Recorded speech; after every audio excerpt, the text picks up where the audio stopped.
স্বার্থপর এই দুনিয়া, খোদার কসম কারো জন্য থামে না, বড় স্বার্থপর এটা।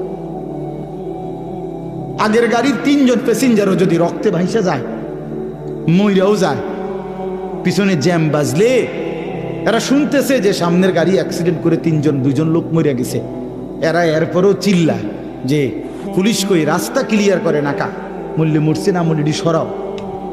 কারো হাতে সময় নাই। স্বার্থপর এই দুনিয়া, কারোর জন্য থামে না রে বাপ। হ্যাঁ, যেদিন বাপের জানাজা পড়ে, যেদিন বাপের লাশ কবরে দাফন করে, সেদিনও বংশধর সন্তান ছেলে মেয়ে ঘন্টাখানিক 2-4 ঘন্টা কাইন্দা কাটটা হইলো, রাতের বেলা ঠিকই ভাত খায়। হ্যাঁ, খায় না?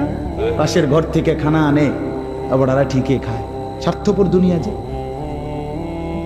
থামে না রে ভাই, থামে না দুনিয়া। ওই জন্য আমাদের